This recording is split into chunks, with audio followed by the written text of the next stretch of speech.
Quick and Dirty Land Cruisers with Eric Scott and Mark Pierce here, who's rudely interrupting us with his phone ringing in the middle of the video. But we're at the 30th annual G-Smitter here in Oliver Springs, and Eric's one of the guys taking care of the event and doing a lot of work with his brother, putting it on. They work hard and really try to do a great job for everybody here and lead a bunch of trail rides, so it's a lot of fun.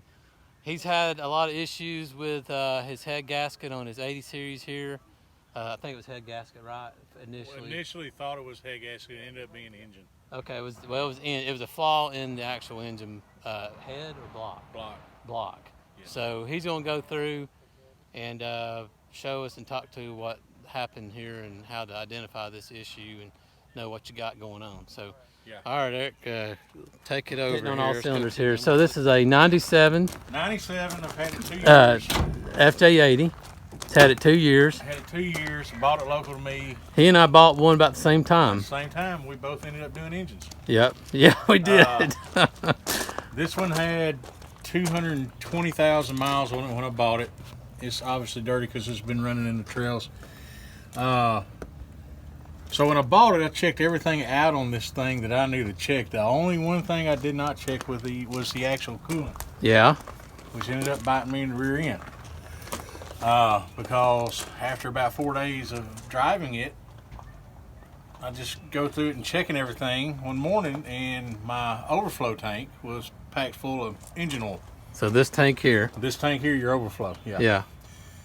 So it had actual engine oil. Oil in it. You could see it. So okay. I immediately panic and think, oh my God, I got coolant going into the oil, which was not the case. Okay. It was strictly oil in the coolant.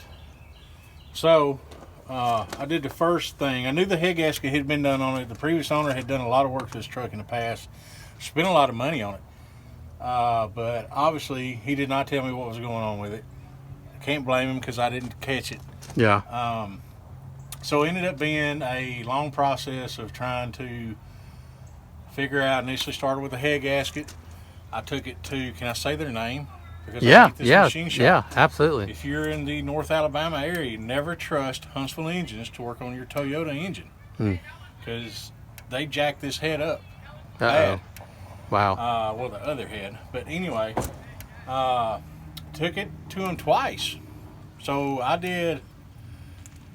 It took 4 head gaskets in 2 different machine shops to finally get my head back right. And all it went in for was just, valve job, just to go through it, what you would normally do when you take a head off. Yeah. Anyway, thought we had the problem squared away. Was not the case. Within a couple thousand miles driving it, the oil level started getting higher in the coolant and just kept adding. So ended up doing pulling the engine, doing a rebuild on that block. Took it to the different machine shop, and they ended up magnafluxing the block, honing it, cleaning it, hot dipping it, everything.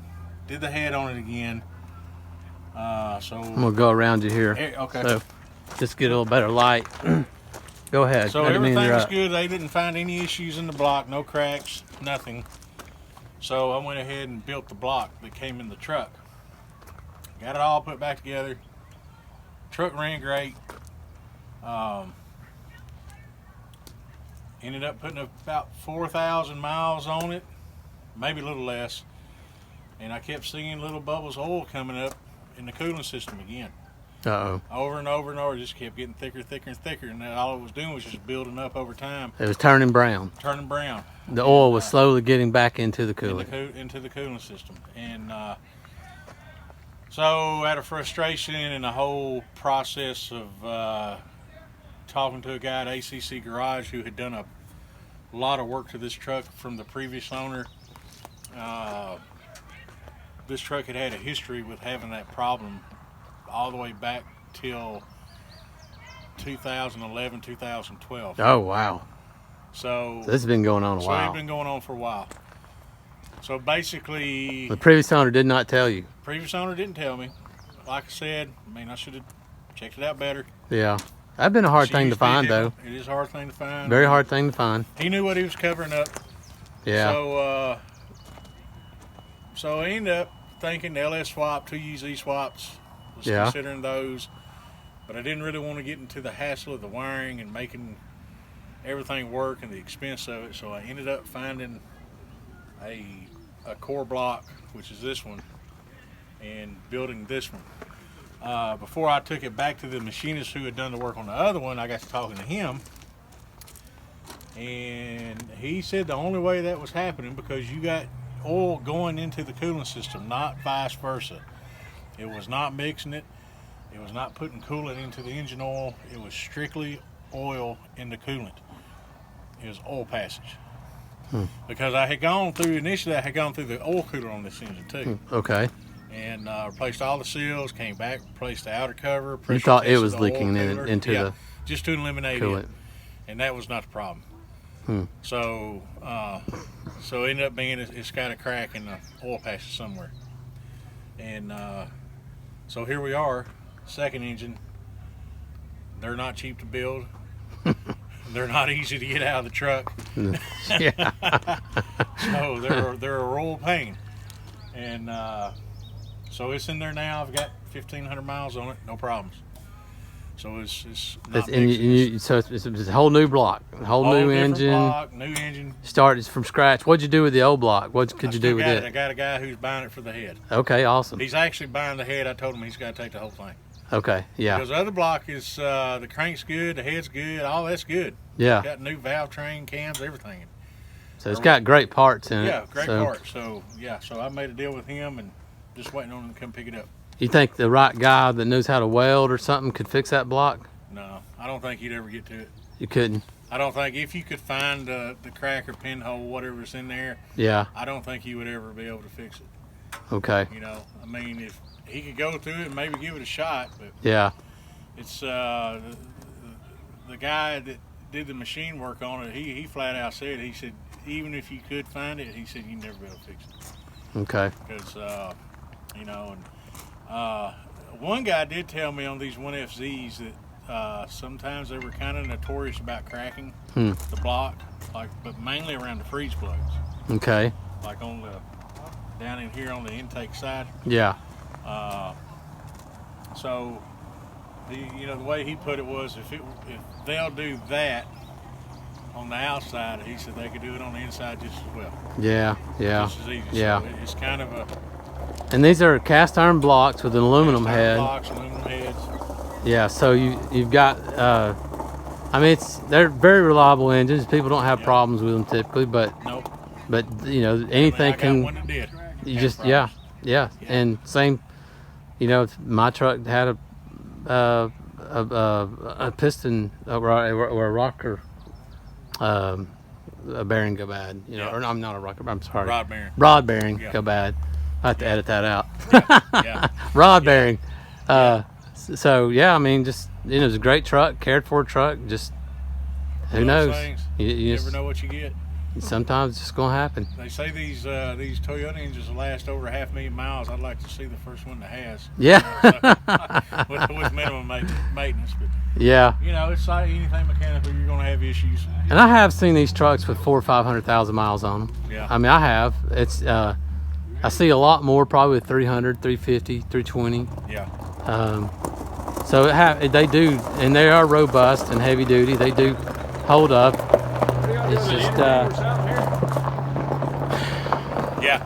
this that was one of our very rude guests here this weekend, so we apologize for him. Tennessee fan. Yes, that's